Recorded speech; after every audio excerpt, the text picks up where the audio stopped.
Hello there. We'd like to welcome you to the virtual kitchen table. We're Erin from Ever Learning, Ashley from Ashley as Mama and Storytime Shelves, and myself, Hayley from Taking a Kinder Path. We're gathering for conversations about family life and home education, particularly unschooling, which is sometimes known as self-directed learning, or as I like to call it, natural learning. We'll be sharing our experiences and ideas, learning as we go. We hope you'll pull a chair up to the table and join us.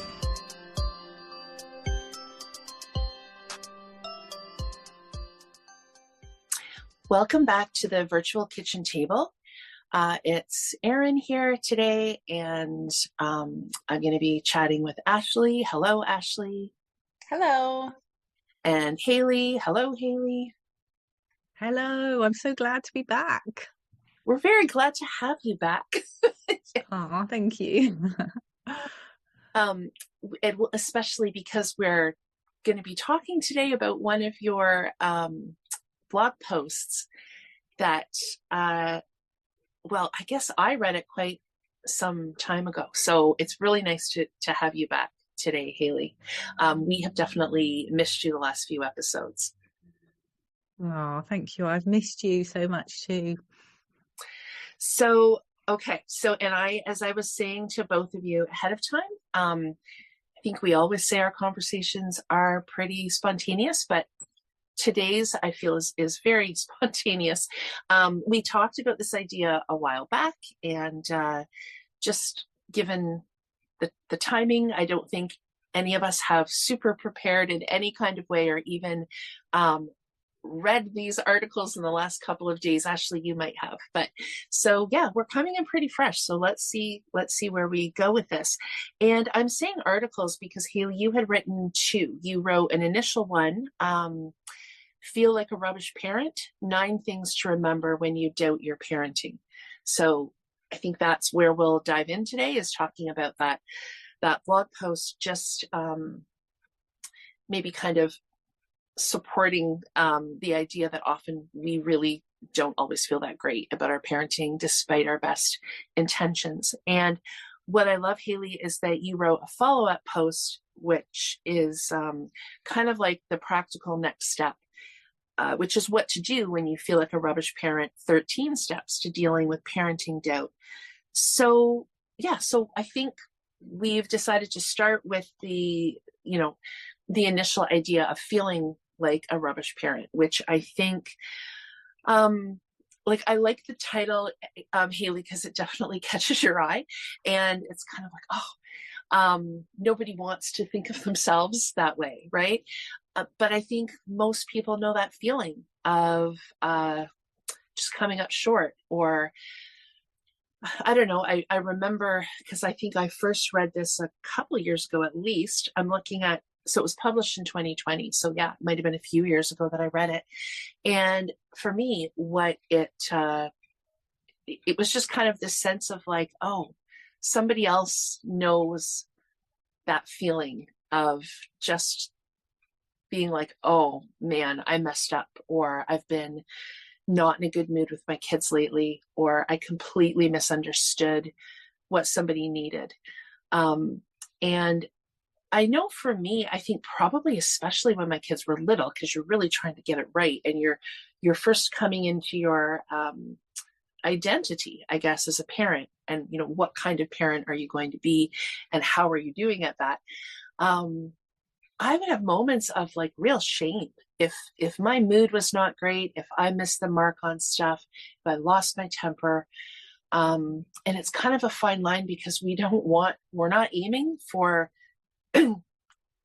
excuse me, we're not aiming for parenting moments that don't meet a very high bar. That's, I think, not what we're going to be saying today. But at the same time, realizing that we're human, realizing that we're often under-resourced, or there are a number of factors that could be happening in life. And probably most people have had that moment where they just go, oh man, that wasn't how I expected this morning to go. Or, and I think the other piece is that sometimes we do things, sometimes we're too hard on ourselves. sometimes there are things that we do and they really are a piece that requires repair with our kids. But other times I think maybe we just hold ourselves to really high standards. So when I first read this first one, Hayley, it was like, oh, maybe somebody else knows that feeling of just like closing the door and putting your head in your hands and being like, oh, like I'm not hitting this at all today. So that's the feeling that I got from it, Hayley. But I'd be interested to know what your kind of what precipitated writing it, or what inspired you to write it and kind of use those words, because the words are provocative in a good way. They kind of make you go, oh.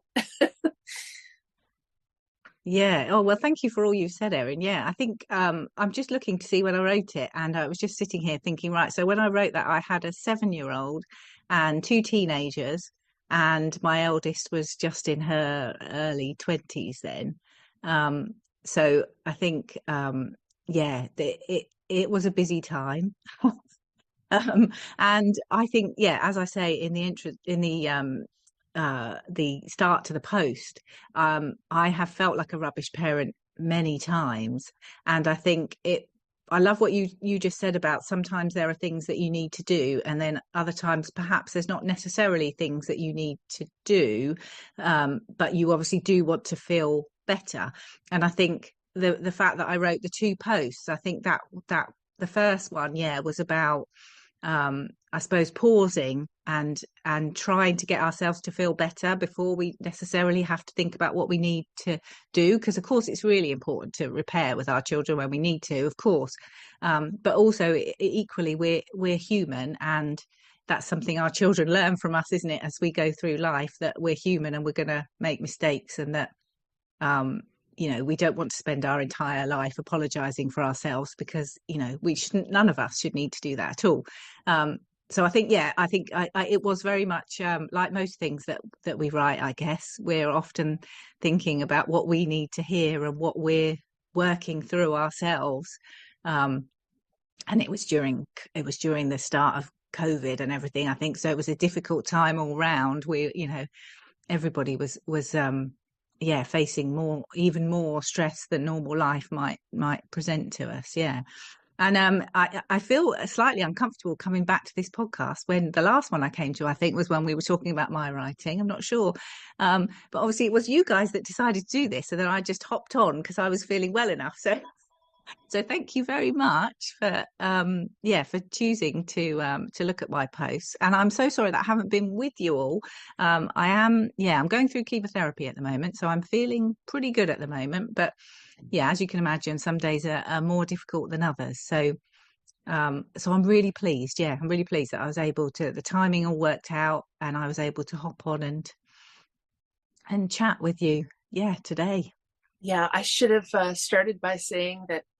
Yeah, it was Ashley and I who talked about that, and the last time too, really wanted to highlight your post, Hayley, so that, yeah, it's not like you're popping back in and promoting your work. It felt, I think there's a couple of things, because you're writing, and this is another example of this, you tend to divide it into really practical ways of thinking about it. It makes them ideal to sort of use as a jumping off point for conversation, doesn't it? Because you can kind of look at the different points.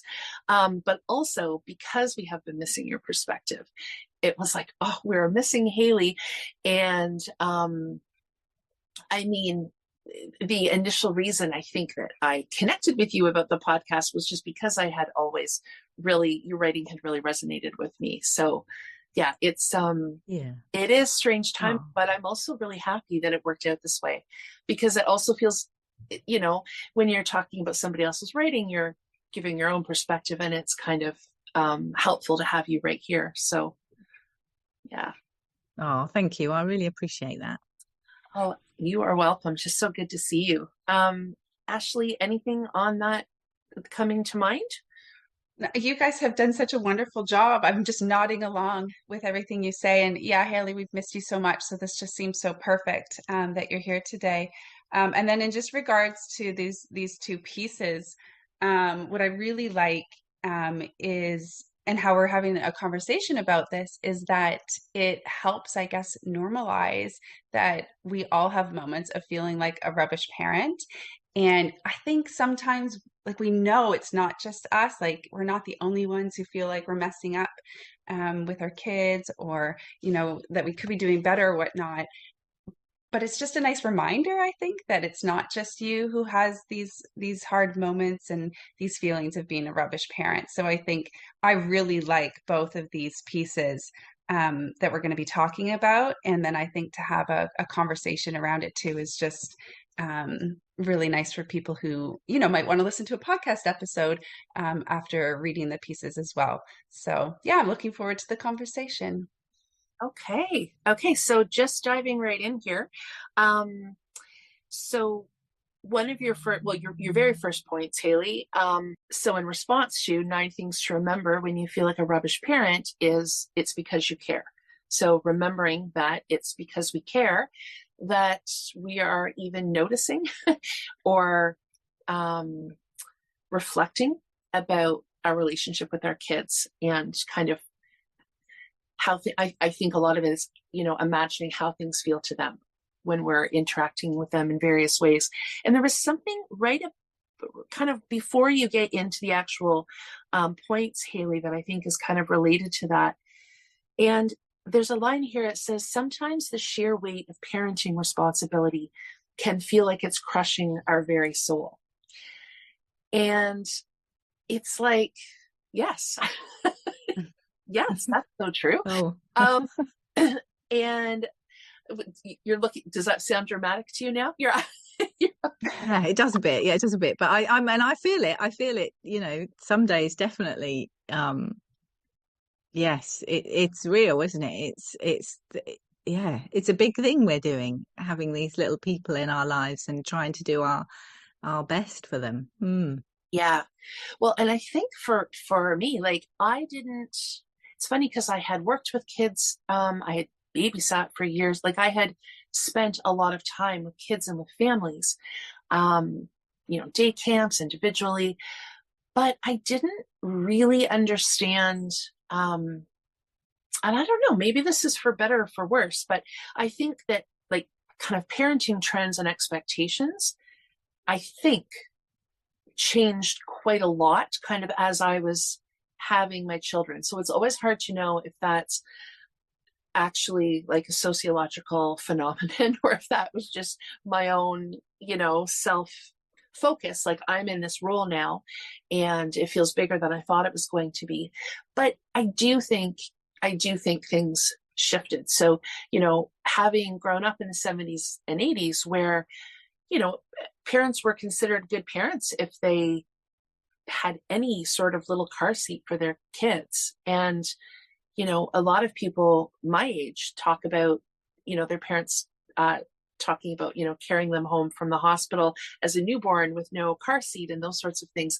And by the time that my kids were born, we were getting into like really, so I'm talking about, car seats. Obviously, there's lots of other pieces to parenting, but just even on that very concrete level, there was just a different, like, now it was like different stages of car seats and then a booster seat. And then like, it was a whole thing.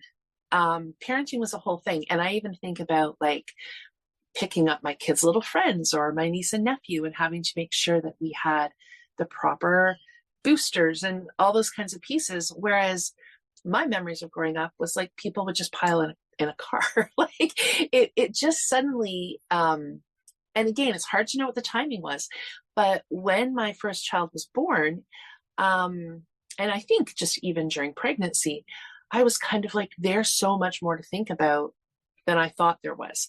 And, sometimes I think we're thinking about, like, we've almost become hyper alert to all kinds of things. And so maybe that's like an interesting point on its own, but regardless, that's the world I found myself in. And it was kind of, things like breastfeeding and attachment parenting and, oh gosh, co-sleeping, decisions around vaccinations, decisions around food. They were really in the forefront in a way that I just feel like there was like learning to be done and decisions to be made that I don't think parents a quarter of a century earlier were really thinking as much about. And I could be wrong about that, but that's how it felt to me. So it did feel at times a bit, your term soul crushing. It was like, wow, yeah, this is a huge responsibility. And there's all this information now. So it's kind of like that saying, people do the best with what they have, or the information that they have. But all of a sudden we had a lot of information. And so it felt like it was my responsibility to learn and to take that in and to read the books and to implement what was in the books. Yeah. Now I feel kind of bad, because I was just about to say, well, I am going to say, I love the song lyric that I've got in there, which is from Maximo Park. And I remember hearing that song lyric for the first time and thinking, oh, I really love that. I really love the idea that the people who never doubt are the ones I'm worried about. I could have sung that, but it wouldn't have been good. So this whole thing about having certainty, I suppose, and other people being able to tell us what is the right thing to do, there's kind of some comfort in that, I guess. But because we don't all want to be going around feeling feeling all rocky all the time, thinking we're on this kind of shaky ground and we don't know what to do. But then on the other hand, I think it's really, it's really good to reflect on the things that we're doing and to try and, look towards improving whatever we're doing. So I kind of feel a bit bad on the one hand, because I feel like I'm adding to that, I could feel the kind of stress that you were saying, and I'm familiar with that very much, that idea of, oh yeah, there are so many choices to make, and are we going to make the right ones and all that? But then on the other hand, we obviously don't want everybody making exactly the same decisions, and then we end up with I don't know, a less diverse world than we have, because parenting is the kind of thing where it's hard to know what the right decision is, because we're dealing with individuals, humans, who all have their own needs and wants and desires. So whatever is right for, we've all got multiple children, and so we've all had that experience of having one child and thinking, oh yes, well this works really well, and then you have another child and you think, now that doesn't seem to be working quite so well, because that other child is a different person. And there's so much beauty, I think, in that. And it is, this adventure that we're on of parenting, there is so much joy alongside. And I guess that's the thing, isn't it, between that whole idea that things that take a lot of effort are often the ones that provide us with the most rewards, aren't they? The most satisfaction and joy, I guess. Sorry, go ahead, Ashley. No, I was just going to say, as I was listening to you guys talk, I'm thinking about, like, as a new parent, so this is just off the top of my head, I'll see if I can explain it. But as a new parent, you kind of, like you used the car seat example, Erin, and there's different things, like there was just kind of more concrete information, I guess, out there, where, like, what was the proper safe car seat to use? What's another example? There was information on safe sleeping practices, and there's books about the food and how to feed your baby. And I mean, some things differed, of course, but there were some things that it was just, there wasn't as much contradicting information out there, I guess, right? So you could just kind of be like, oh, here's the instruction manual on how to follow this to make the best choices for my kid.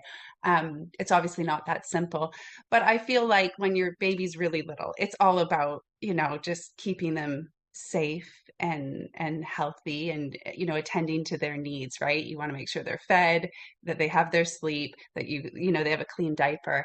But as they get older and you start getting into things that are more about, I don't know, dealing with tantrums, for example, right? Like once they get into the toddlerhood and they're no, no, no, no, no, and all those different phases, then there's a lot of information out there. But a whole bunch of different opinions and a whole bunch of different advice. And now you're looking at like, okay, like picking a car seat or even a stroller, you know, that took some effort too, but it was pretty straightforward, I guess.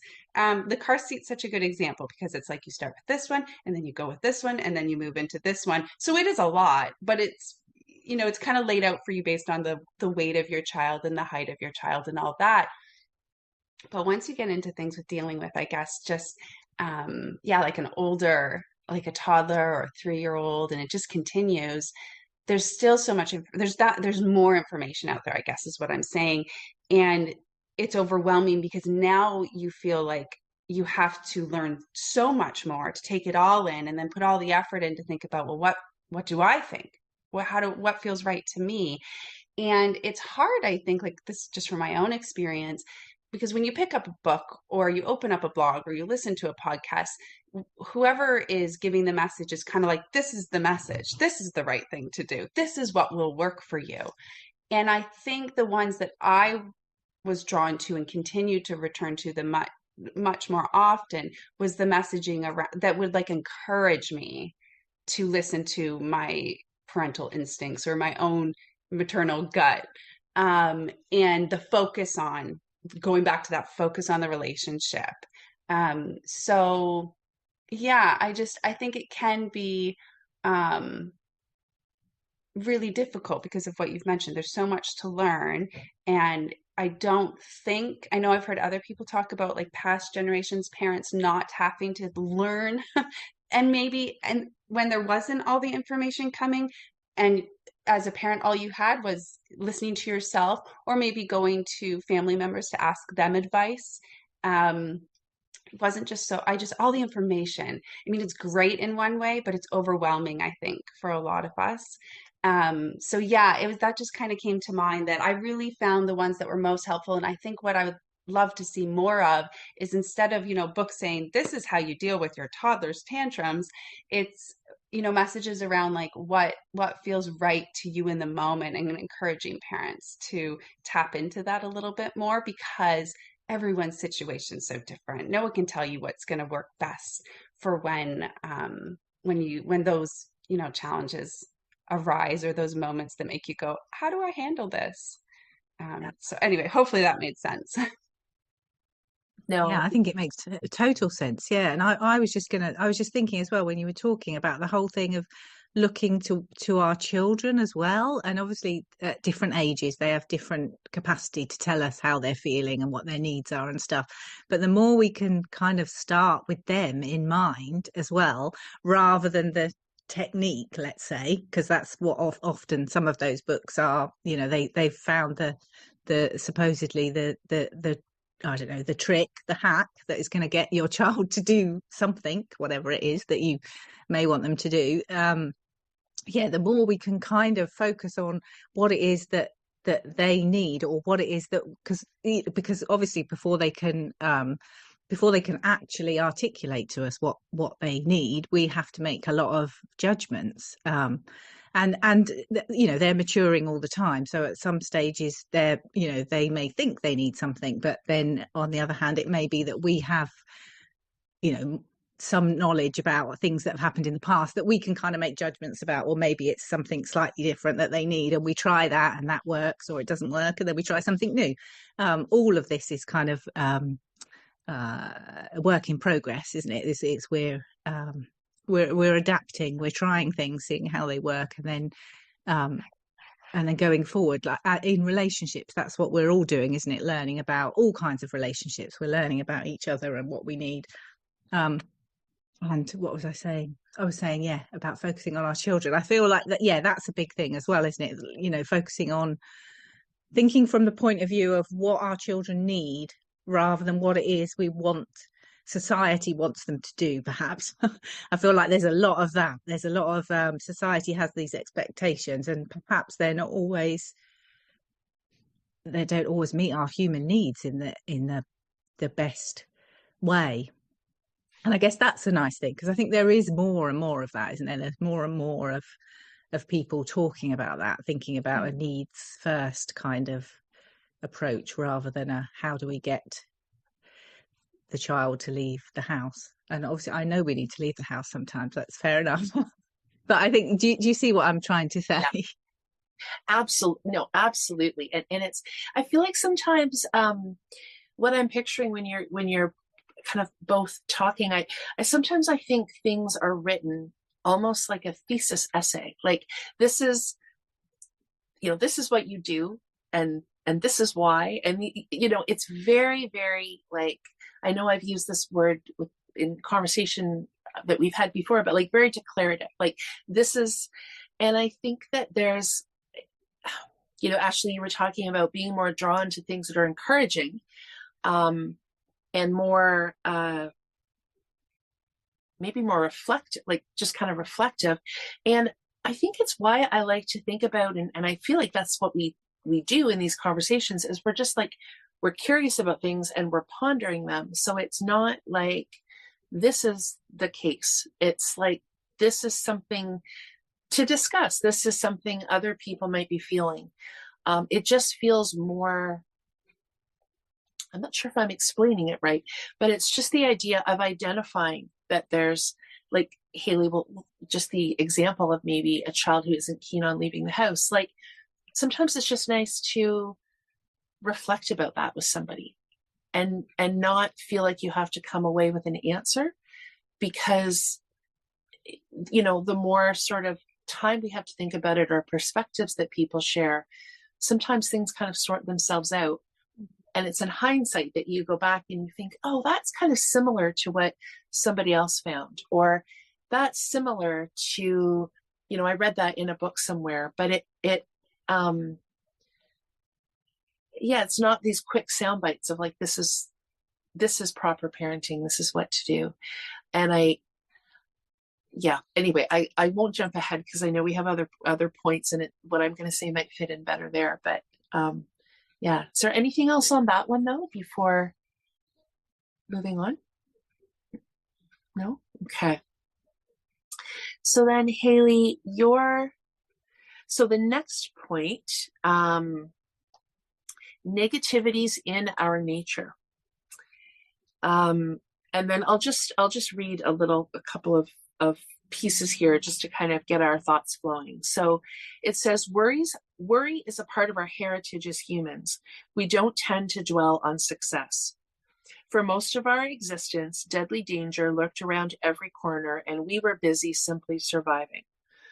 And I won't read the whole thing, but I'll go down to a couple of other places here. So you also say we're experts at recognizing failure and flaws.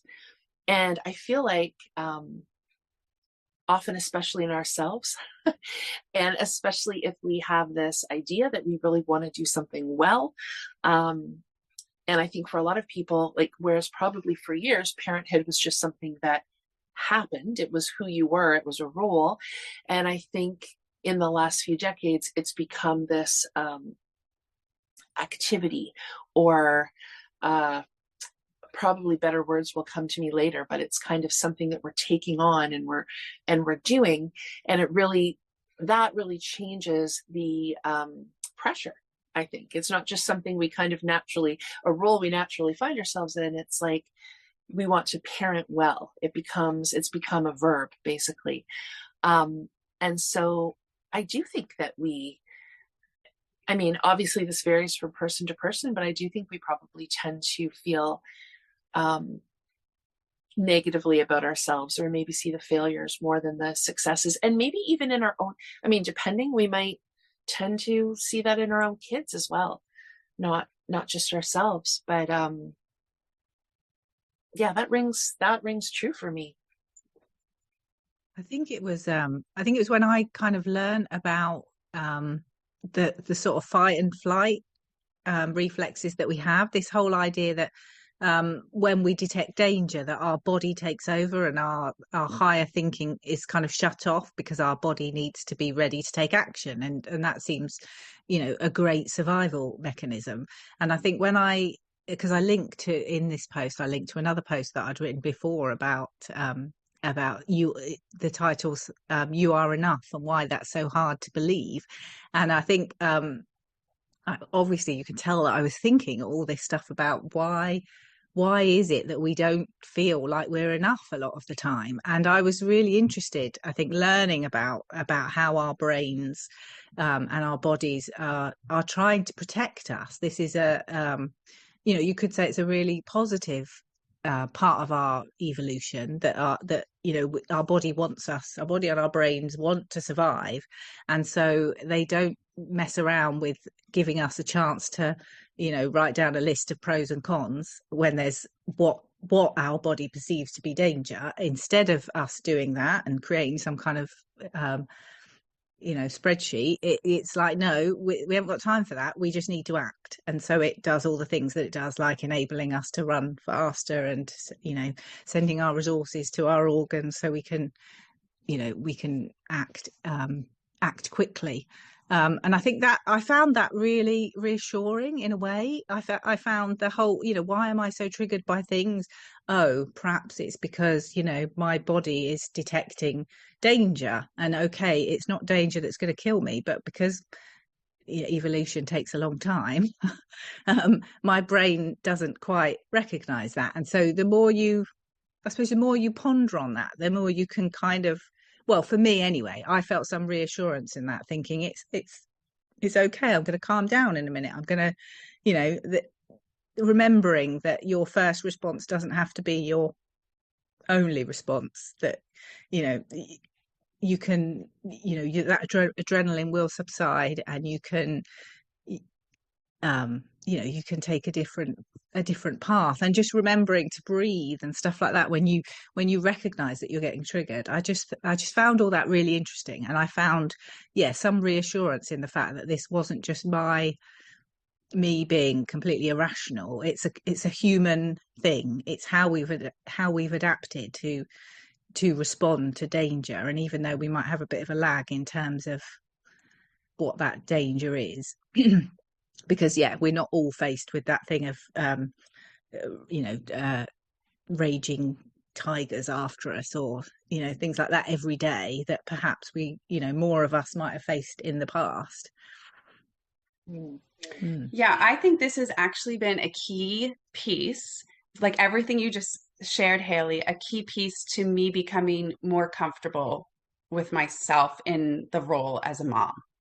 Like huge. And the past, I don't know, 2-3 years, like it's an ongoing conversation we have in our house. And just having like everything you just shared, just the knowledge and awareness around that has been a game changer for myself. But I'm also thinking at the exact same time with the kids, and having that chat with them all the time about this is what's going on in our brains, whether it's going on in their brain. I mean, we don't have to chat right in the moment, obviously. But we talk about, why was that so hard? Why did we react that way? Or why did I react that way? Why did I walk away into the bedroom and close the door and come out only 5 minutes later as feeling much better and a much more calm parent? Because I remember reading early on the little tips and tricks about just take 5 deep breaths. And I was like, okay, and I gave that a try. And it's not to say that didn't help, but I needed to, and I think this is probably true for most everyone, I needed to learn why those 5 breaths were necessary and how they could be helpful, or what other things, it's not always the deep breaths that work best for everyone, but understanding that fight flight response that you just talked about, Hayley, and knowing that that's how our brains work, and that it really can be a pretty short period of time where you feel that way and your body can start to calm down. And it, of course, it depends on the situation, but most of the time in our day to day, when we have those moments, well, I'll just speak for myself, but even for the kids, 5-10 minutes and you start to feel a whole lot better. And just having that awareness, and these challenging moments arise often enough that we get to experience it pretty regularly. And so you see, like, you get the feedback. You're like, oh, okay, yeah, if I do walk away for 5 minutes instead of, responding verbally right away. And I mean, I don't always do that, even when we know this.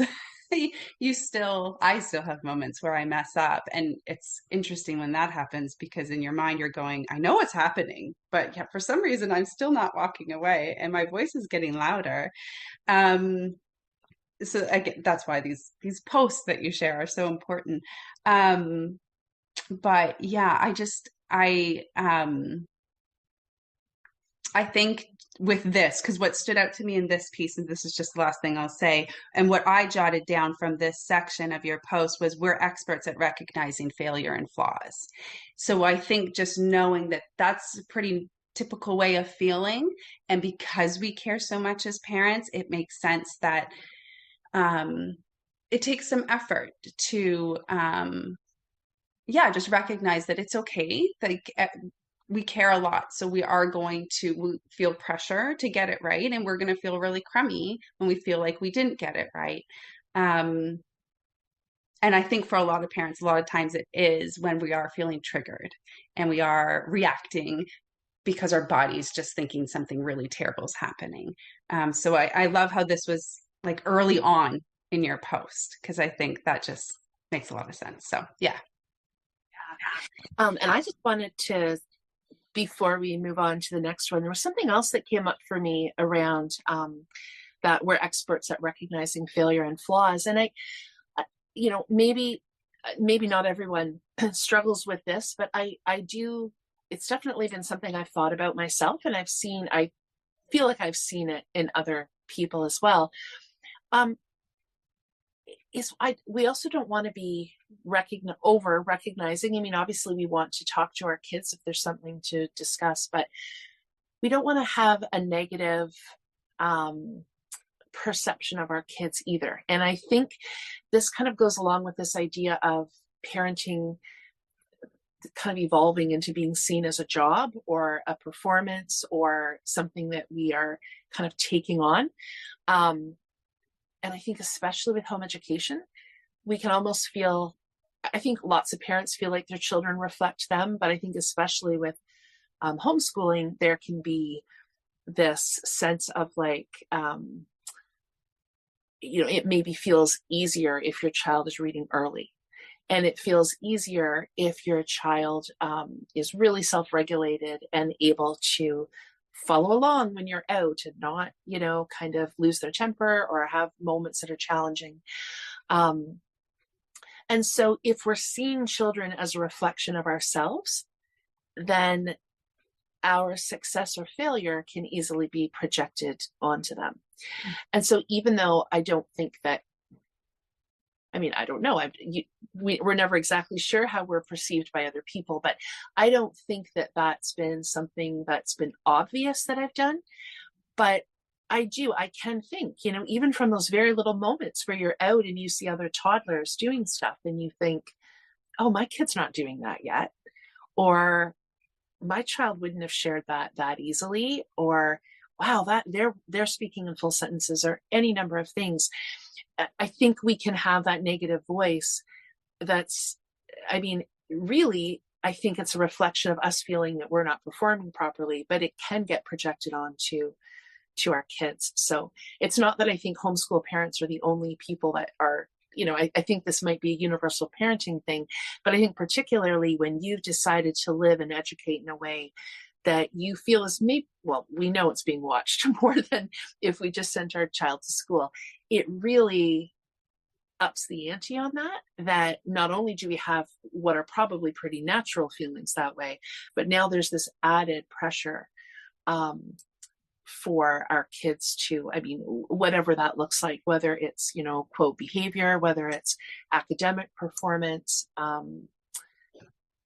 So I just wanted to put that in there, that I think that tendency to see failure and flaws, because of this idea that potentially we're projecting our own performance onto our kids at times, it's just might be helpful to think about.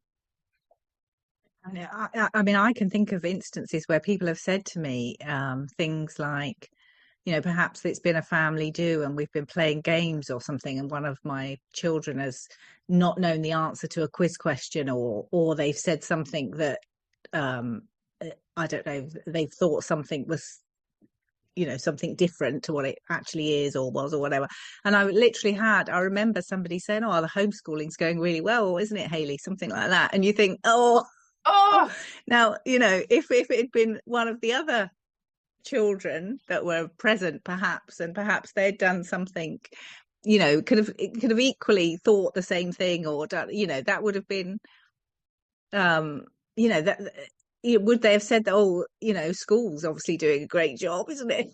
You know, I don't know. It was kind of, you know, and it was said with a touch of humor, and, you know, and it was okay, but obviously I remember it, and these things do make you, yeah, they do make you kind of conscious of what other people are thinking. And yeah, and that can be really, you know, that's quite tough, isn't it? Sometimes it's you know, it's a lot we're taking on, doing this. And yeah, and it is hard to know how other people perceive things, but sometimes they give you little nuggets like that. Well, and I think too, I often think about how, you know, I think when our kids are home educated, they are in a bit of a fishbowl more than they may even realize. And I notice that at times, you know, like I noticed it when they were little. I notice it now when people ask questions. There is a level of curiosity that is not there when people are asking about other kids that came up through the conventional school system. And I've been thinking about this a little bit lately, like, are my kids aware of that? Like, they're older now, right? I don't really actually think they are. I mean, does it make sense to ask them? Then they'll be aware of it. I don't know.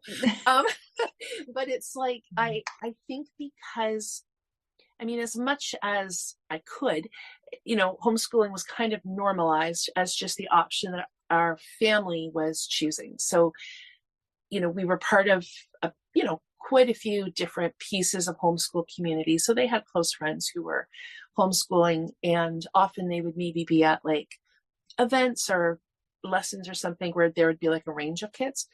So I don't think that they really, I think there was some self-consciousness around questions about like, what do you do during the day? How, like sort of feeling like an anomaly. I think they know that feeling, and they know the annoyance of having like multiple people ask them if they like their teacher, all those sorts of things. So they definitely know that home education isn't very well understood. But I don't know if, I don't know, but I am aware of that there's sort of a fishbowl effect of, and it's usually pretty pleasant. Like, as you said, Hayley, like that sounds like it was, you know, maybe a pleasantly said comment. And sometimes there's not even a comment. And I get that. I'm interested in what kids are like when they've been home educated. I mean, there are studies done on it. So it makes sense that people are curious. It's not coming from a bad place, but it is something that I think about a little bit. Like, what do they have to prove because they've been homeschooled? Well, there's something else that's just popped into my mind that I, again, use to reassure myself sometimes. And I was thinking about it at the beginning, Erin, when you were talking about when you became pregnant and had a baby, and obviously you were thinking a lot about issues to do with having babies and being pregnant. Of course you were, because that was where you were in your life. And that phenomena where you are pregnant and suddenly you see pregnant people around you, and suddenly you have a baby and you see families with little babies, and you buy a new car and you see people with that car, or you're thinking about buying a new car of a certain color and you see all these same color cars.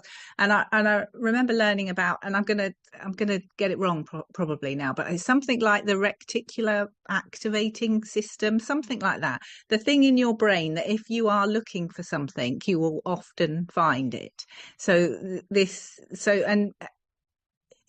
you're preoccupied by a certain thing, which you will be if you're pregnant or have a baby, it's more likely that you're going to notice that around you. And not that those people and babies and whatever were not there before. They perhaps were, but you didn't necessarily notice them because it wasn't something that was at the front of your mind. And I do think about that sometimes when I think, oh, people find what they're looking for. So if they do have a slight concern about it, then say something like home education, then they're probably going to be, they will notice that perhaps, whereas they won't notice something else that's perhaps they wouldn't notice that in somebody who went to school, because they just wouldn't be thinking about it. And again, I'm sure it comes from a really lovely place, and especially if it's family members, they may be thinking, I want, they want the best for that child in the family, and perhaps, whatever their views on what the best are, that it comes from a place of concern. So I hang on to that sometimes, thinking, well, just because somebody's noticed something doesn't mean that it's out of the ordinary, or it's more prevalent than average. Do you see what I'm saying? I kind of think, remember that people are going to see what they're looking for quite often. Yes. And so that's more about them than it is about us, type thing. Yeah. Exactly. I was just that's right, Hayley. I feel like you illustrated that idea. It's really people's thoughts are their own and they reflect their own. Yeah. They reflect. Yeah. For sure. Yeah. And and that is something that I find, it can sometimes reassure me, or at least stop me from going down a panic route if I think, hang on, remember. Yeah. Yeah. Yeah. Ashley, anything on that? Or I'm good. You're good. Okay. Yep. Yeah. You know us, we could talk about all of these for a super long time. The next one, Hayley, is learning never stops. Well, we talk about this a lot, don't we? And so I think you make reference, you say, just like our children, we're learning all the time. And when it comes to parenting, this continual cascade of new information and ever more challenges can wear us down. Just when we think we know where we're at, something changes. Our children grow so fast, sometimes we're left lagging behind, wondering if we'll ever catch up. Okay, and then you say lots of other good pieces here too, but that just as a starting point, I think the older our children get, the more we realize that we still have more learning to do.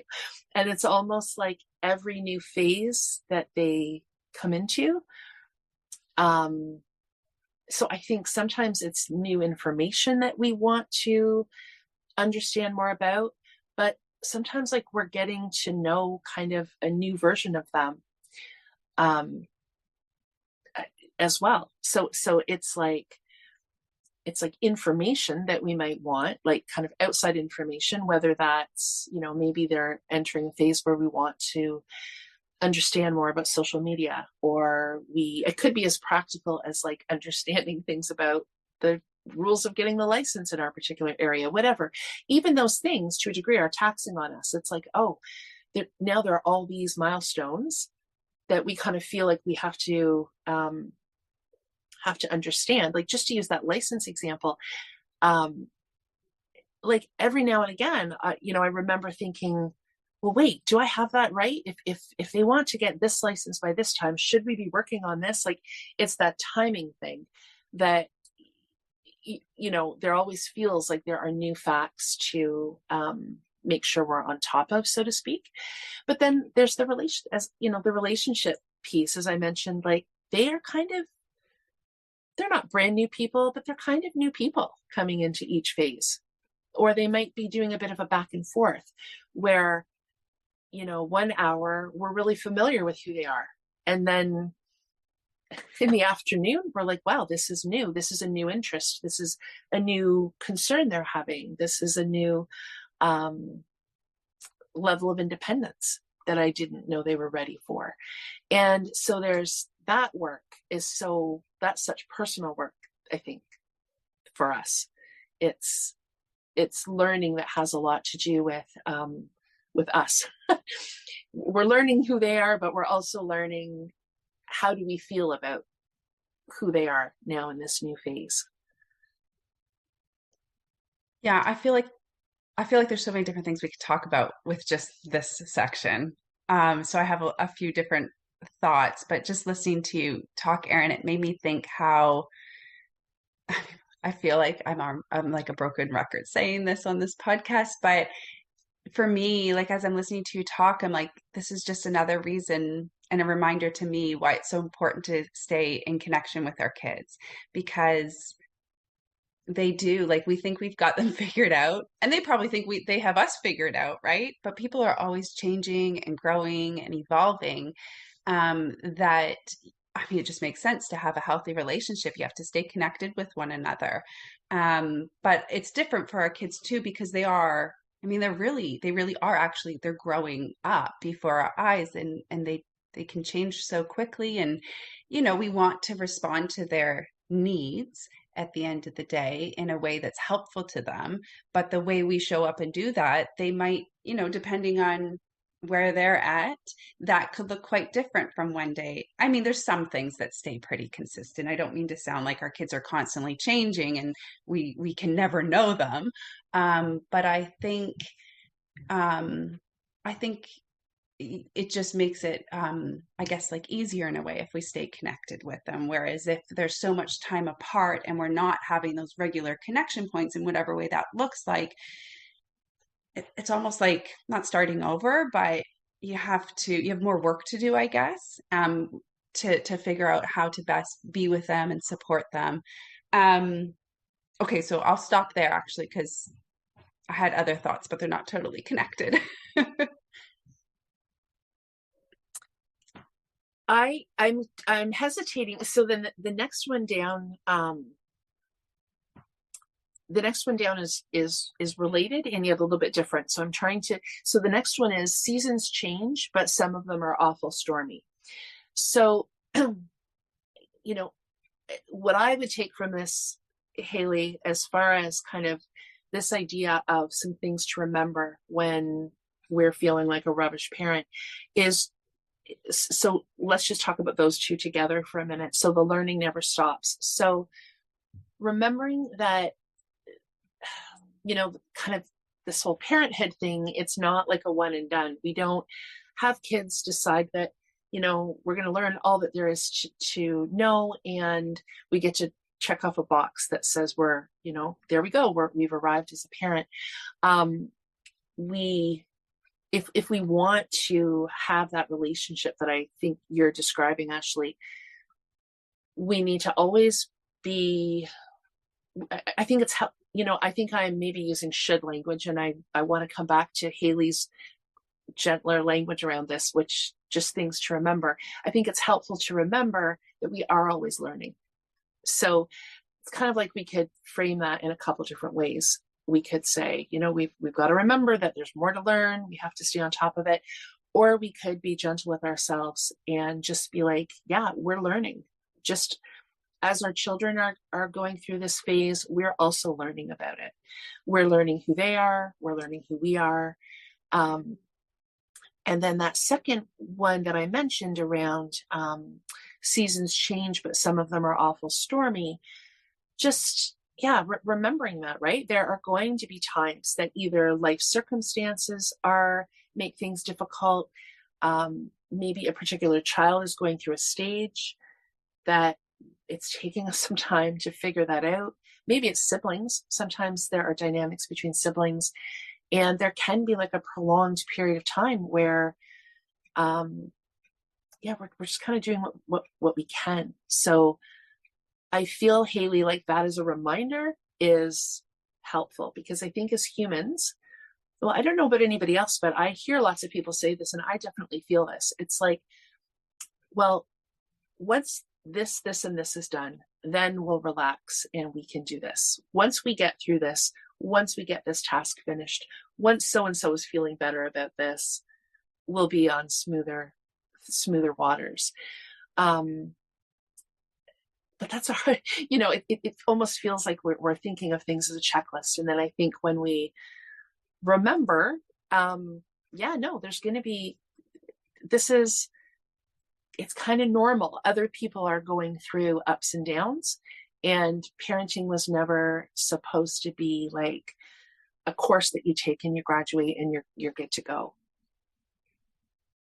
I think sometimes we can downplay challenging seasons in our mind, in the sense that it's just normal for us. Whatever it is that we're dealing with in our life at the moment is normal, in inverted commas, and often big things happen, and you kind of expect yourself or your family to get over them quite quickly.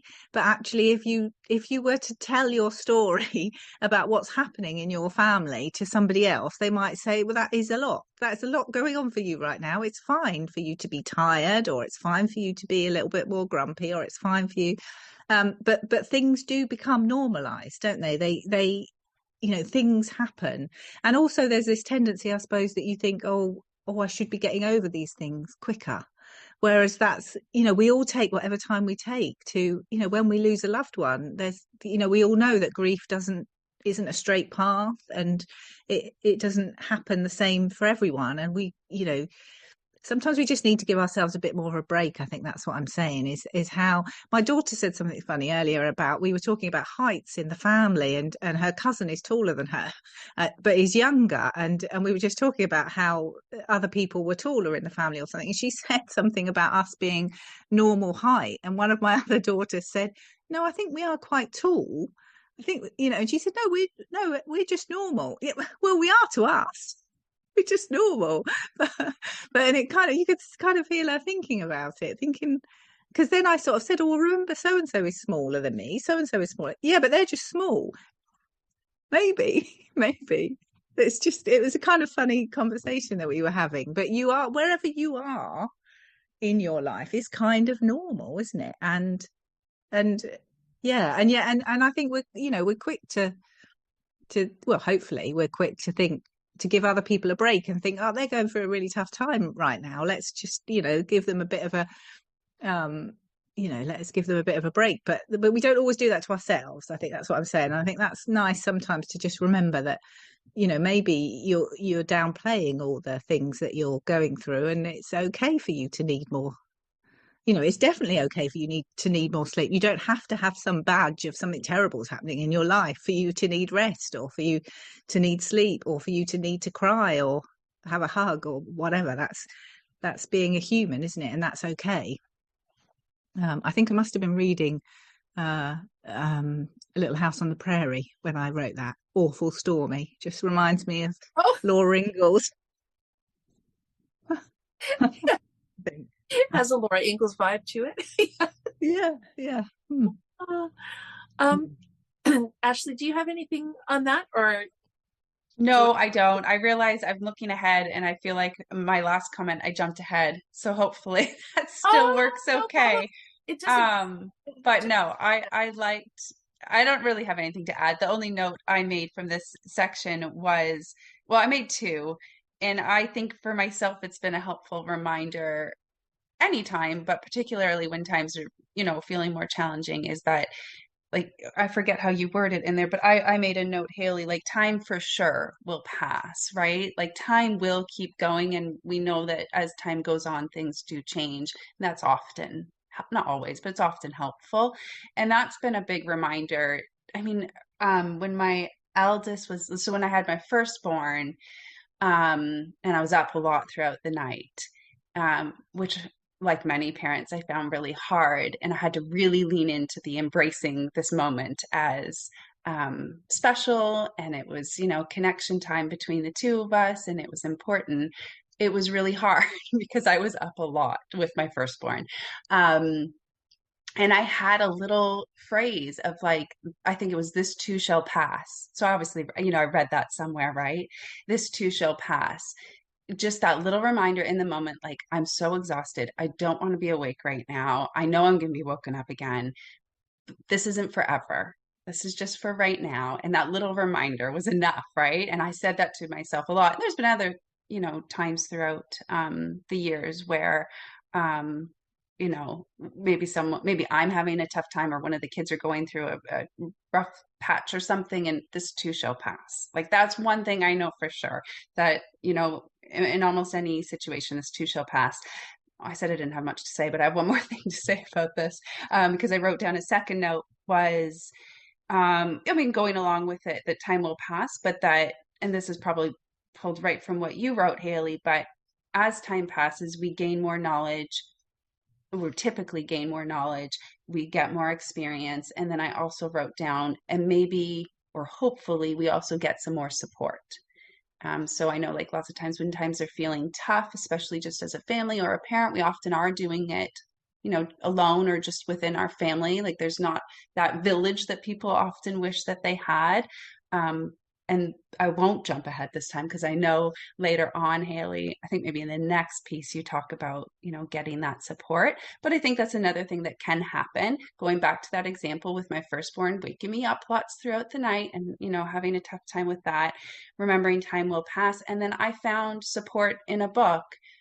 Oh, I wish I could remember the title of it because it was exactly what I needed in that moment, but it helped me better understand and learn you know, my baby waking up throughout the night was normal, and very important and very valuable. There was nothing wrong with my baby waking up lots at night. So I also got, well, that's knowledge, but I also found that very like a source of support and very supportive in that time as well. Yeah. Yeah, I hadn't thought about this until you said what you said about babies waking up, Ashley, but it just brought back to me,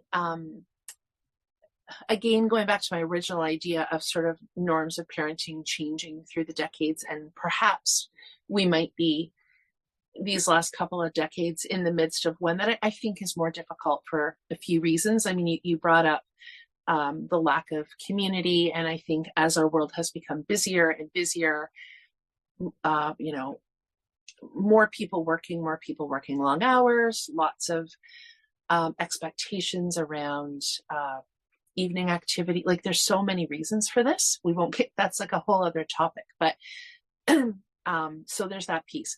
But the second piece around the infancy, which I guess is related, I feel like prior to that, there were a lot of like, because I remember when my oldest was born, a lot of older, maybe like I'm going to say people that were a generation or two above me, they had all these tips and tricks, right? Like put formula in the bottle and that will make that will make them less hungry. They will sleep longer for you.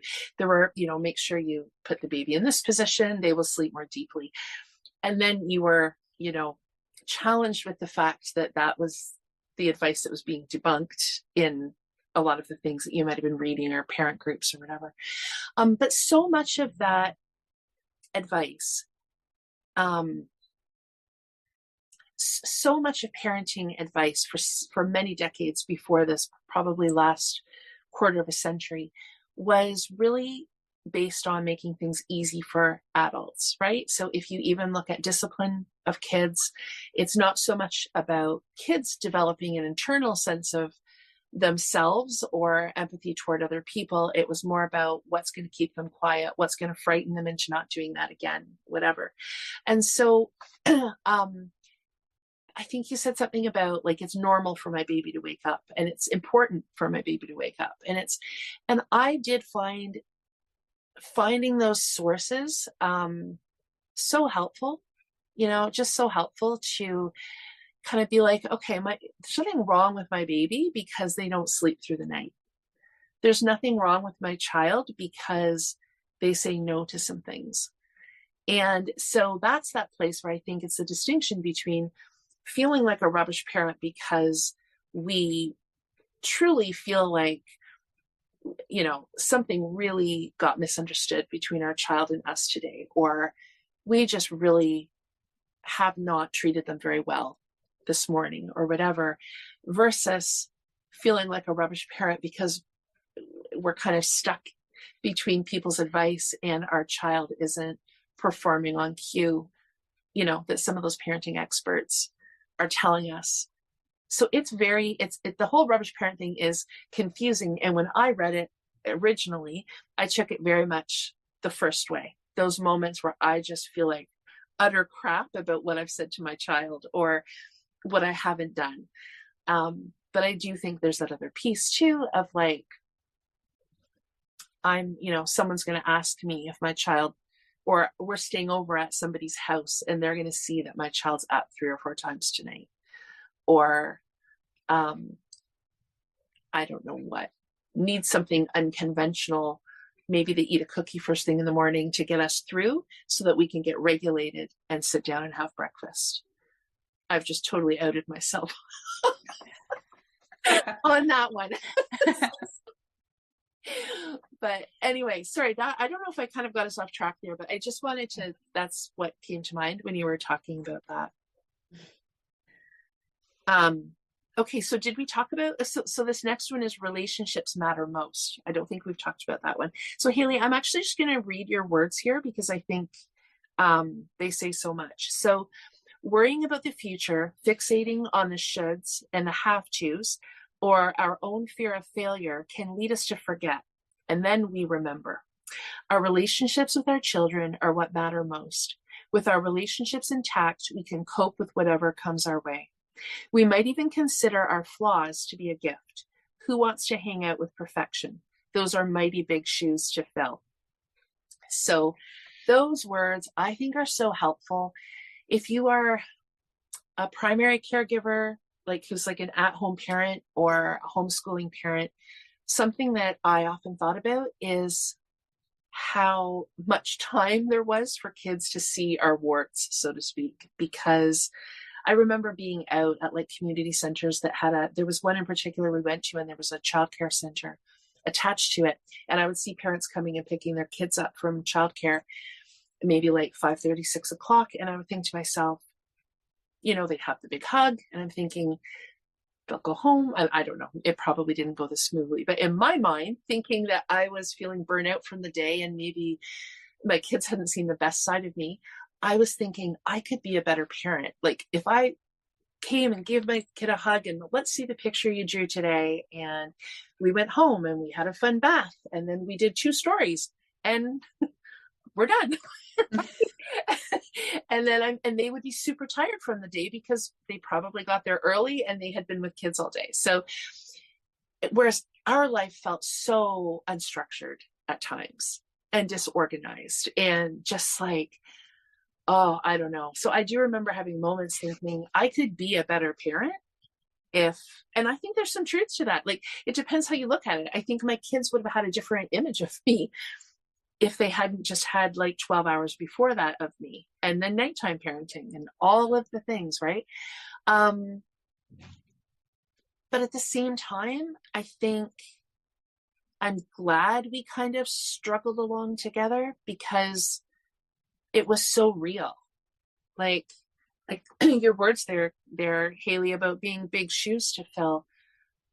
Yeah, like it's more authentic to me that they saw how imperfect I was, and that, yeah, I didn't know always how to deal with a sibling squabble, or I would have a migraine and we'd have to figure out what to do and it wouldn't be perfect.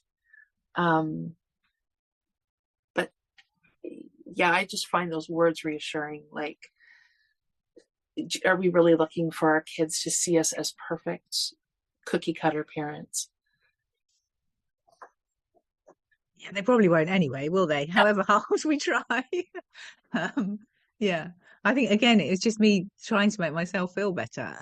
But I do remember very early on in my home education journey reading something. I think it was probably Sandra Dodd talking about when you're trying to make a decision about something, or you're thinking about what's the right thing to do.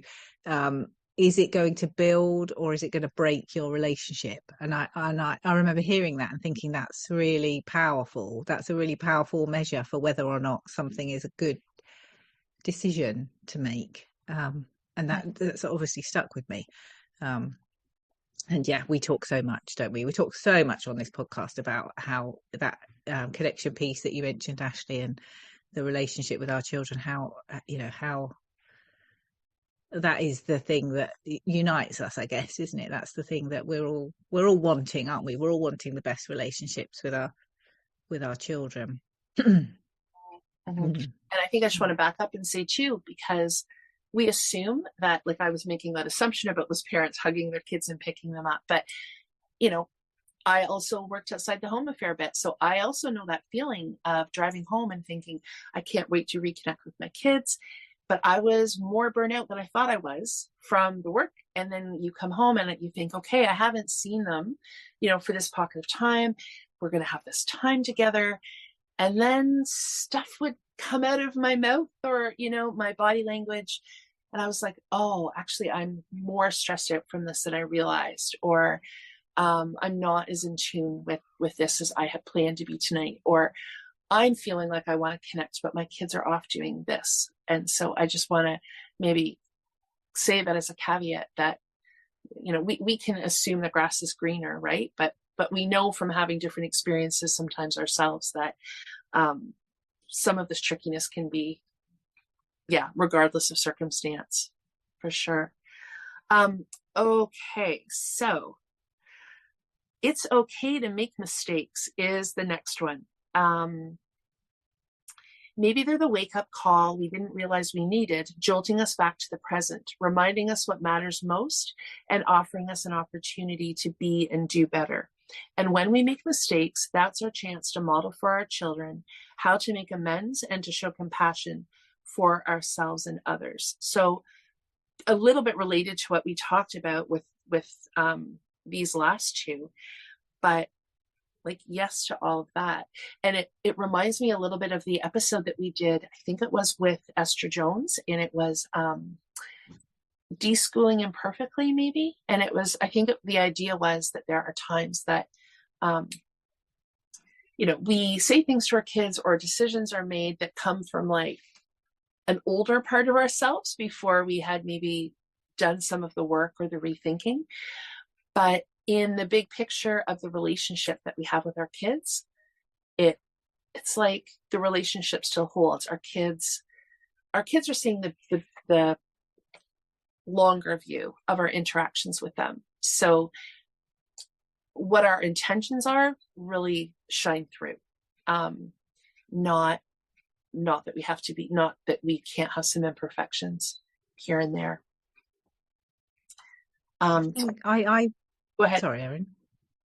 I was just going to say, I wrote a whole post about making mistakes. And one of the things that was really influenced by was this kind of idea of, well, the phenomenon that I'd noticed a few times is when you make mistakes when you're driving, and, they're sometimes our attention wavers a little bit, or sometimes our vision is we haven't quite seen everything we ought to have seen. And sometimes we make those mistakes when we're driving, where we suddenly think, my gosh, that could have been awful. That it's not been, but it could have been awful.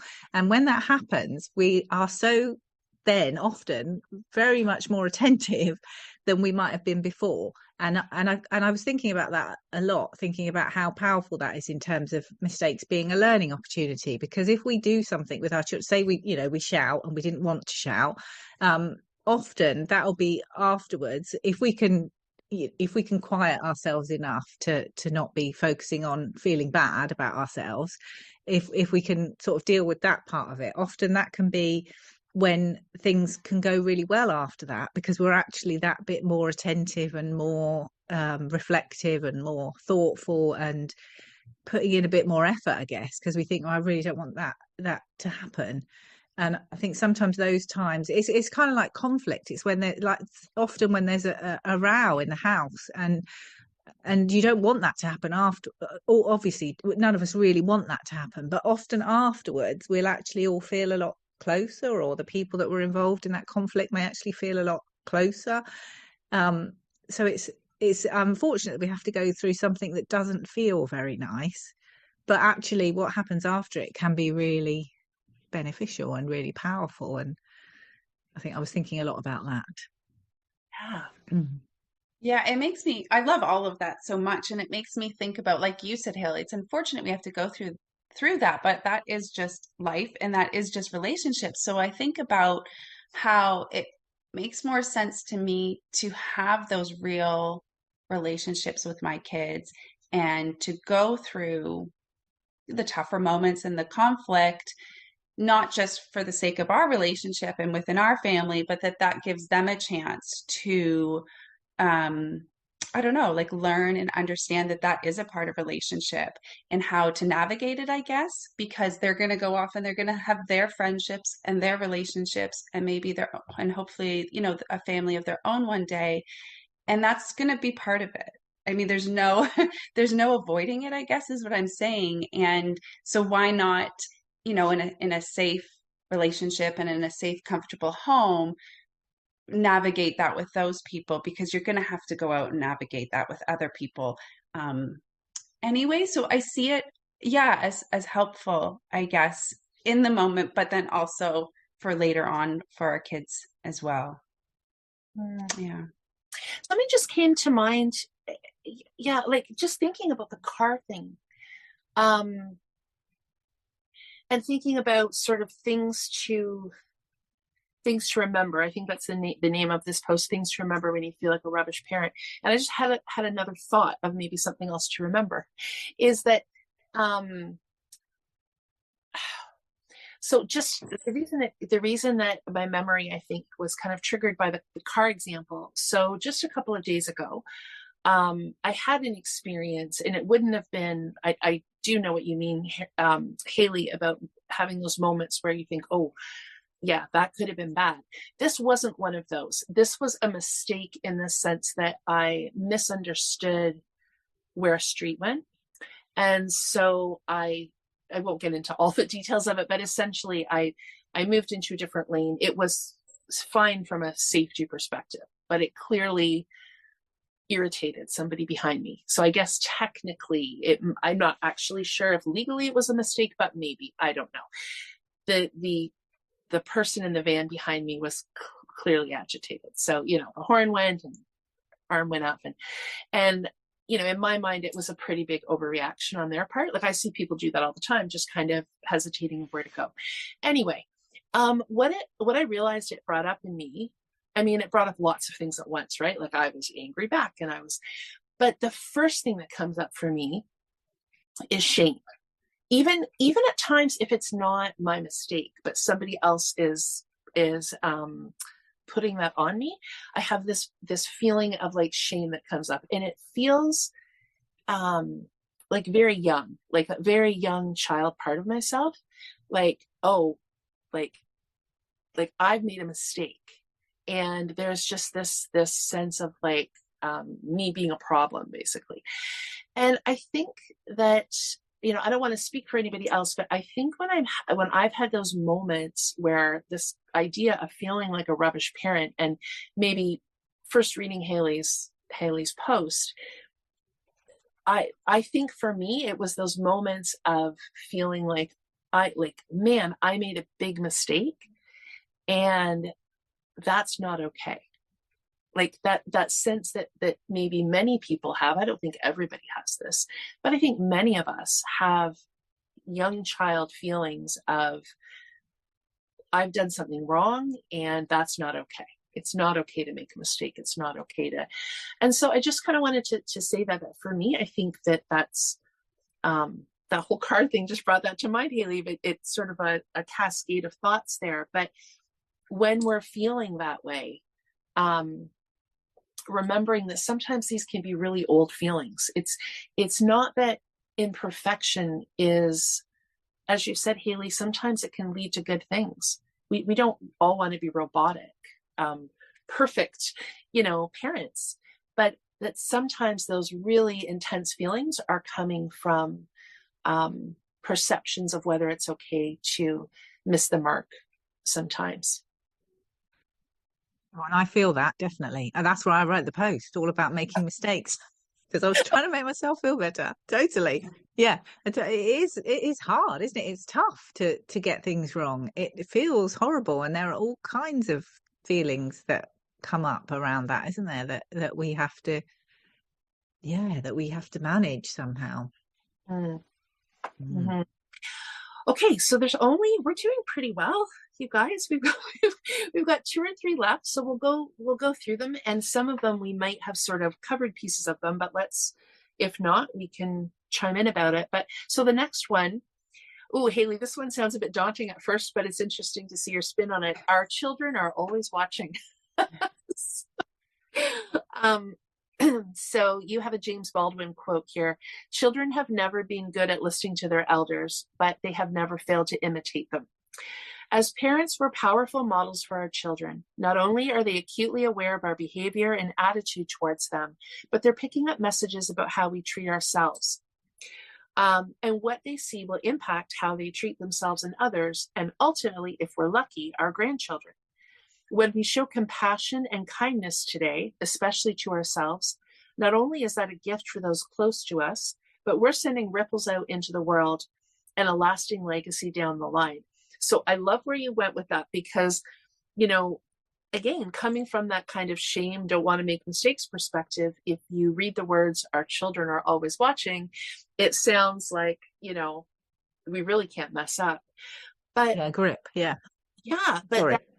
no, that's okay. But then this piece here, sorry, where is it here? Yeah, it's more like, no, when they see how we treat ourselves, like that has such a different feeling to it. It's not like an elf on the shelf kind of watching. It's like when we can model that, that we can be gentle with ourselves. And that we can find ways to repair if repair is needed. But especially the part about being gentle with ourselves, I think that was an interesting spin, on that one. I really appreciate that one. Yeah, because I think that's hard as well, isn't it? Because sometimes we feel there's like this pull to kind of to teach lessons, I suppose, and sometimes there's this idea that there's the one idea, I suppose, of not wanting our children to feel, we kind of want them to feel we've got it all sorted, so they don't feel uncertain in the world. I suppose you want them to feel confident, don't you, in where they are and safe and whatever.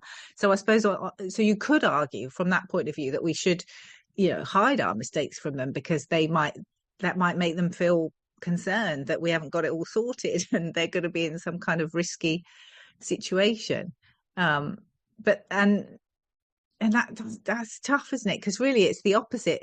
I think really the opposite is true, that the more we can show them that it's okay to be gentle and kind to yourselves, the more we're hoping, aren't we, that they will be gentle and kind to themselves, and that they'll give themselves a break, and that they will.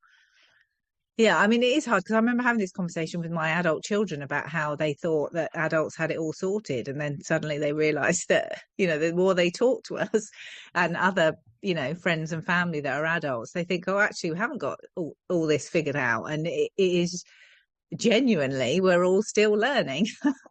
That is a thing, isn't it? And in some ways that's really reassuring, because that's lovely, because nobody has to have it all figured out, because we're all on this learning journey. But then on the other hand, you might just think, oh gosh, I wish I could get to that point where I did have everything figured out, because that would just be easier, wouldn't it? But that's just not how being a human works, I don't think, is it? Yeah, I feel like this is on my mind quite a bit, as far as the kids are always watching, maybe especially because we spend so much time together, because we're at home, like home educating.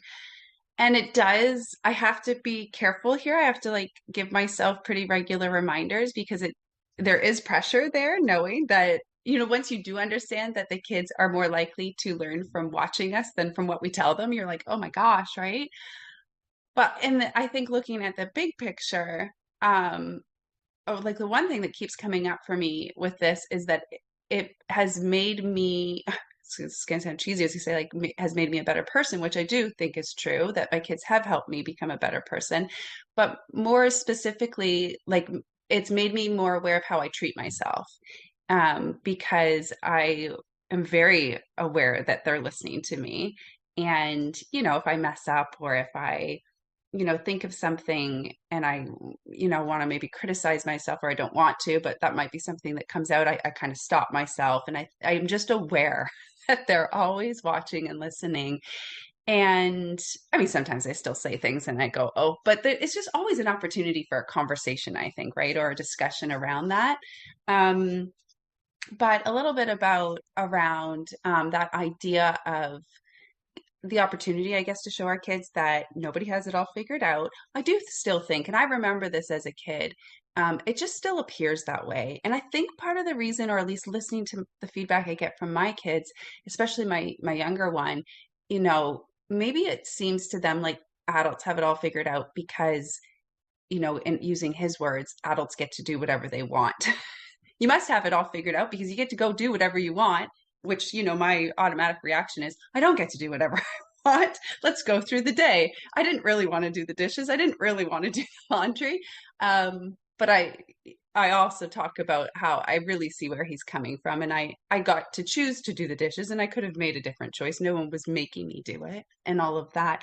But anyway, what I wanted to say was something we talk about, and like I try to do, or I'm intentional around modeling, I guess, is sharing my mistakes at times, or when we kind of come up against something, I try not to just jump in what I think we should do or what the solution is, and rather ask them what they think. And lots of times they have better ideas, or lots of times I don't really know what the solution should be, but just making them a part of that.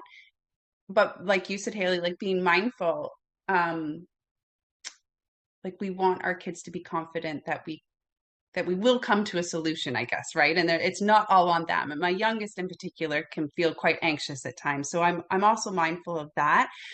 But what I'm trying to get at is we started really talking about problem solving.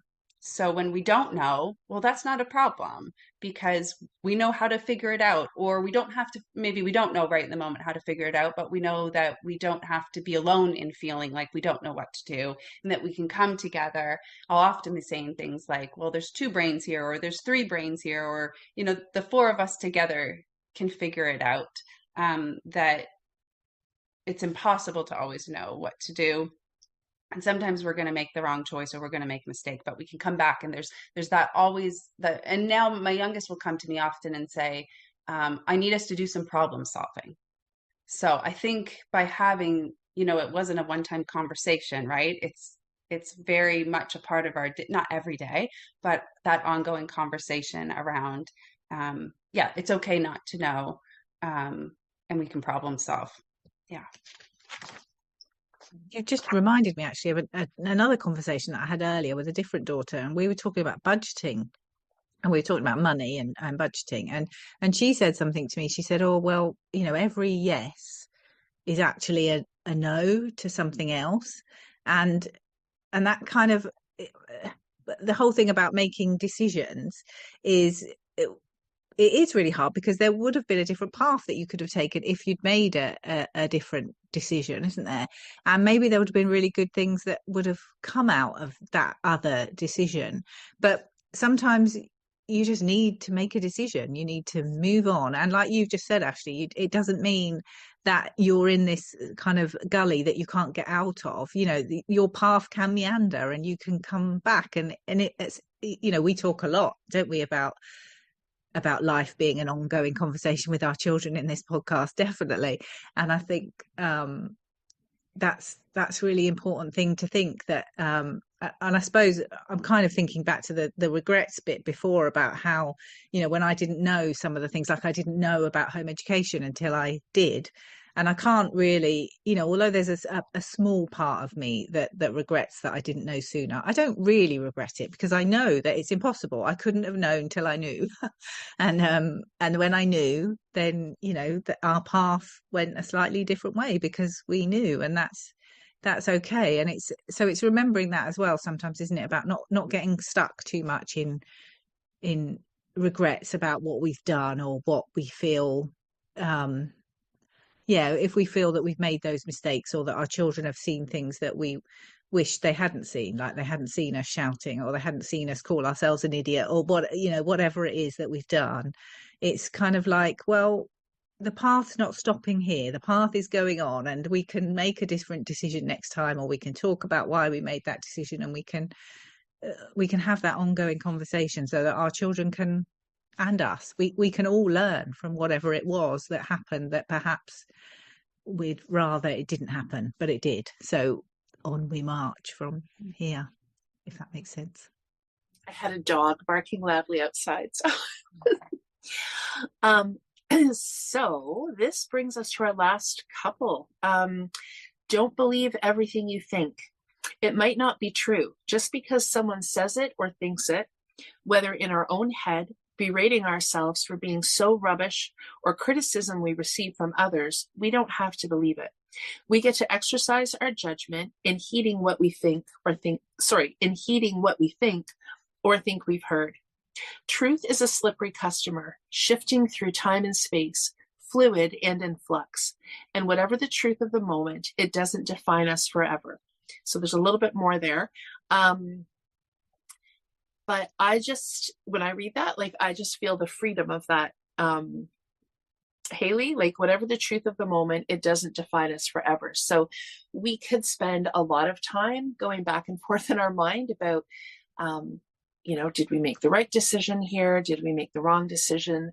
Was I justified in, saying this to my child? Was I not? Maybe two siblings are having a spat and you're like, did I validate each of them? Like, we can go back and forth, and it's not that there's no value in reflection. Of course there is. And I think you go on to say that in the next one. I seem to remember that, but, regardless of what the truth is, it doesn't define us forever. We can reset. And I think this comes back again. Our overarching intention is, we want to respect our kids. We want to have this connected relationship with them. We're going to have moments that we go back and forth about what was the truth of the matter there. Or I think I think as a society, I notice this, we get caught up with like whose fault things are, whether that's like which sibling, which, politician, which, like the thing with the car, even I'm thinking like, when I'm thinking about the language that I just used there a few minutes ago, it's like, well, was it technically my fault? Was it not? Like, we get caught up in that, don't we? The details of like, who's to blame? But we can kind of drive ourselves around the bend with that as well. And at some point, these things don't need to define us forever, and we can make some choices to move ahead.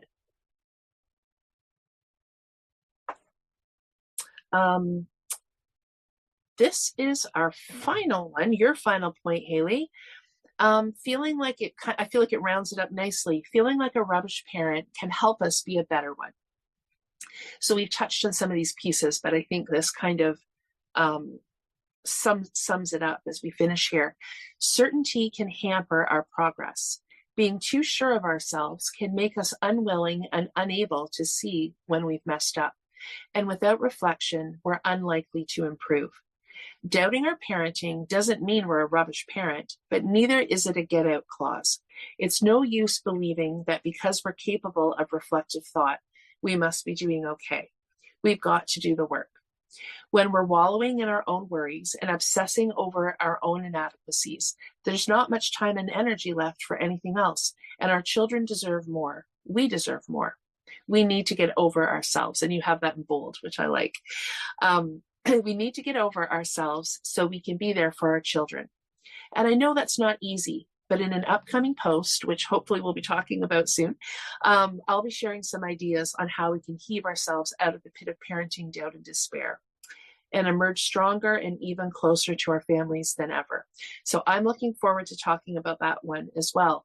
But just coming back to this idea that you have in bold, we need to get over ourselves. I think what I like about this final one, Hayley, is it's a both and statement to me. It's like, we need to be gentle with ourselves, and it's good for our kids to see that we're imperfect, that we make mistakes, that, as Ashley said, we can solve problems together. We can move forward. And also it's work. It's work. And so much of that work, I mean, we talk about this in lots of different ways. In living this kind of way with our kids, so much of this work is our own. It is self-reflective. but not to the point that we don't sometimes take some action on things with ourselves and figure out how we might want to do things differently, even if it's in the way that we're intentional about how we think about ourselves. But I think that is a really big surprise to a lot of people certainly was to me, when they come into sort of more intentional parenting, is how much of the work is actually our own to do. I think it was quite a harsh telling off of myself. I feel though that it seems quite harsh at points, but well, I think let me look here, because maybe I didn't round it off because I didn't read the very end of it. I'm laughing, Hayley. I'm imagining you like doing an edit now.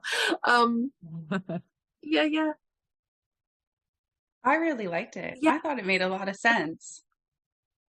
Because I think we can get stuck in it, right? I think, like, just speaking from my own experiences, because I loved the end of this post. And I thought, yeah, I agree. I feel that way too. Like, I mean, honestly, I've had some days, thankfully not, this isn't all the time, but I've certainly cried myself asleep at night thinking, I so messed up today.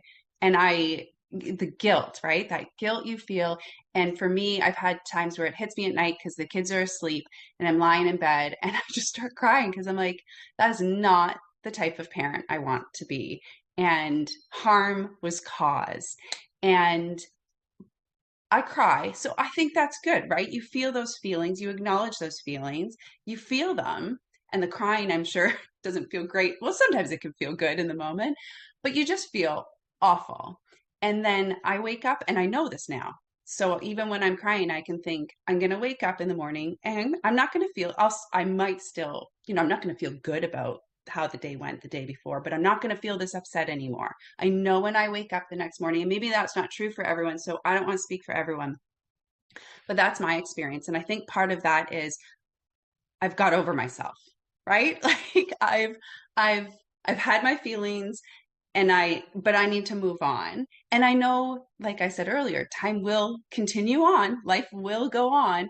And I know everybody's different, but for myself, just knowing that I'll have another opportunity to do better next time. And that's the best I can do. So I have to get over myself and have to just keep going each day and trying to do better. And going back to something you said, Hayley, was after I do have a day like that, I often do really well for the next good little while, right? Because it was a little bit of a wake up call, or it's helpful in some way. So I really, the end of this post was, it's not it.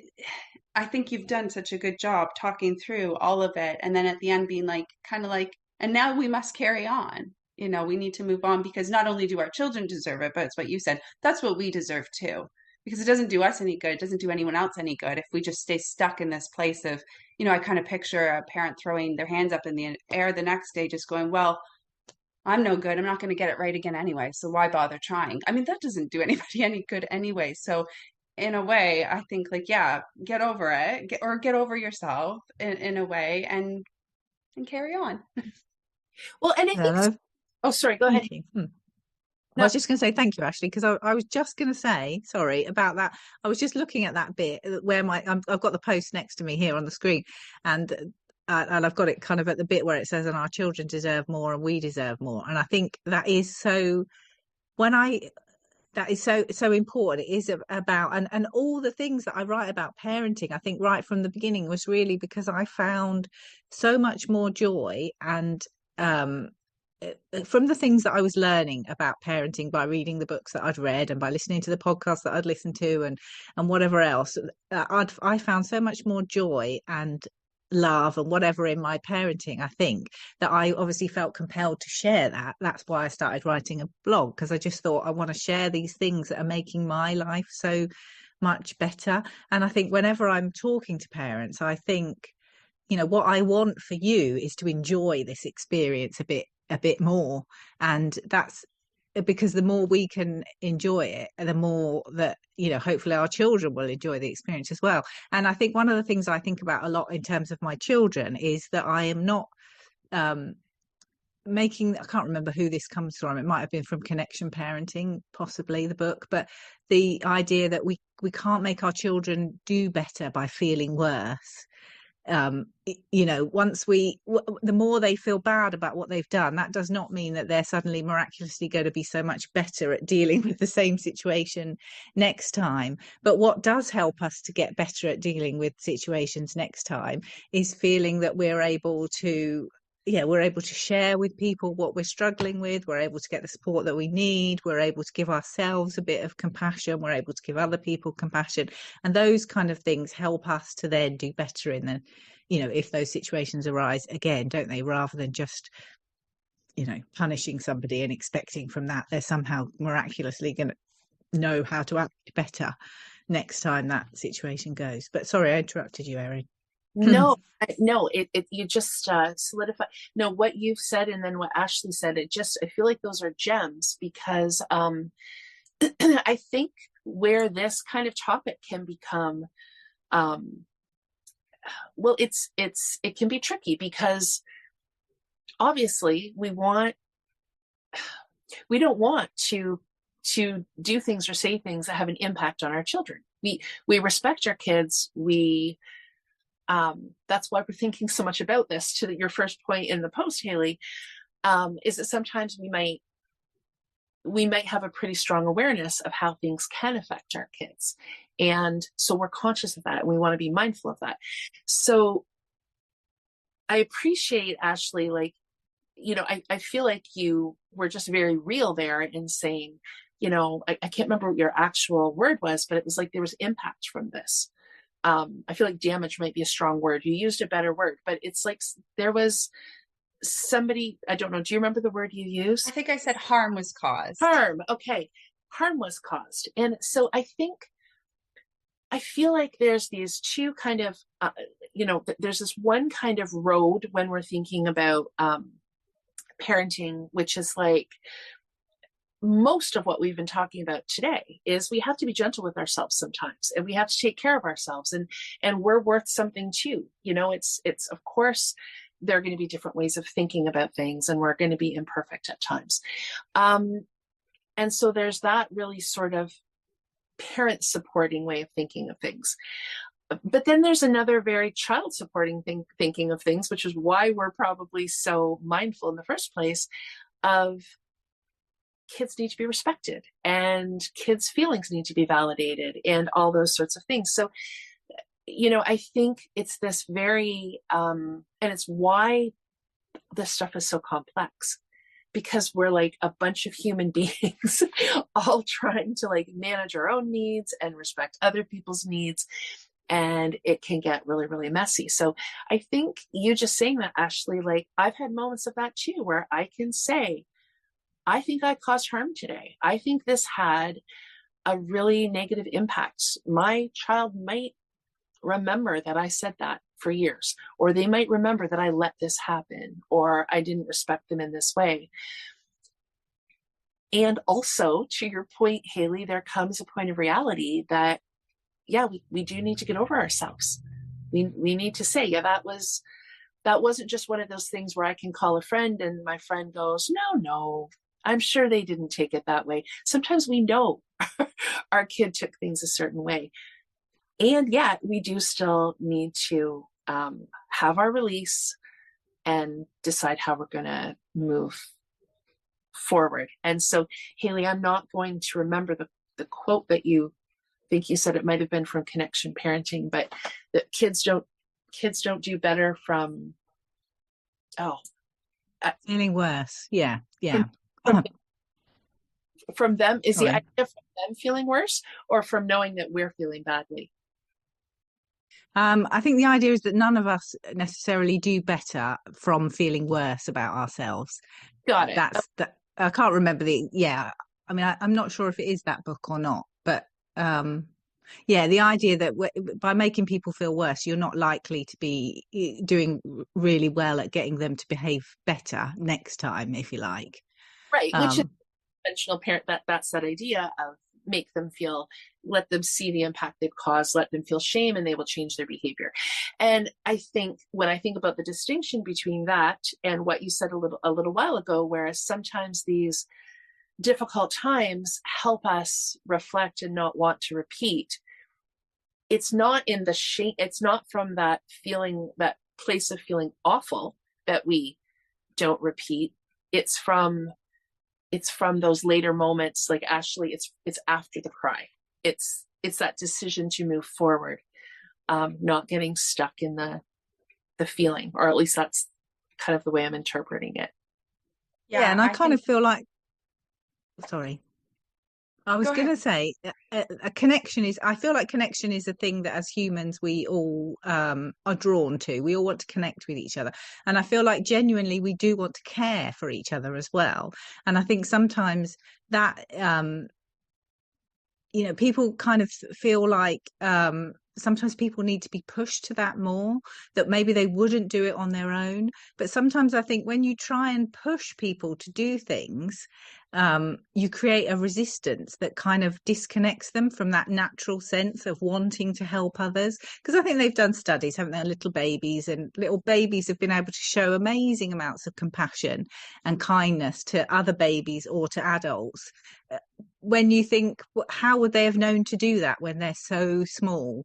And so I feel like that is I have a very positive view of human nature. I think, we're all naturally we would all be kind and connect with each other and want to help each other.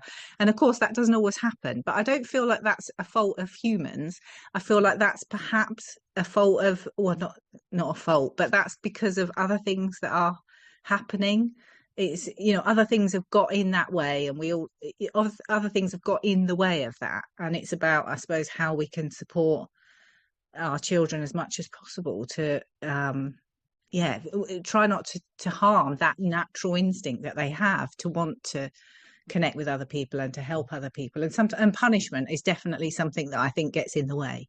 That's something that I don't think is a good idea. Because I feel like in terms of human nature, it does not help us to be better people by punishing us for our mistakes.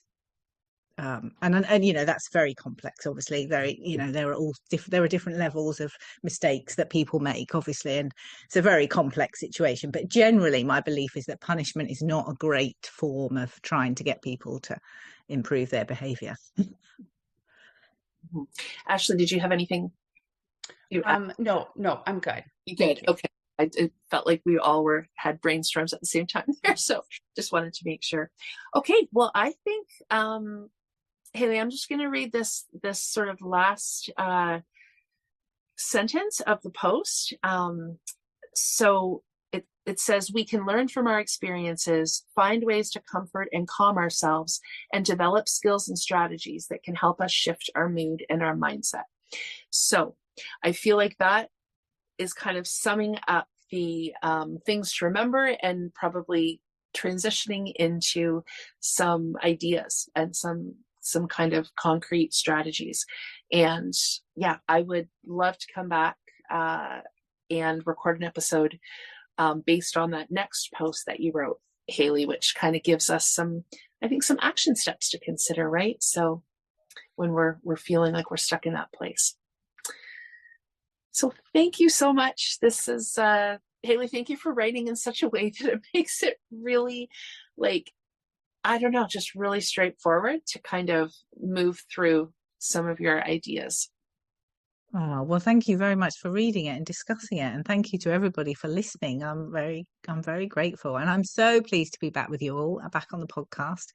And I'll look forward to that next conversation, definitely. Sounds good. Okay. Thanks so much. And this ends our conversation today.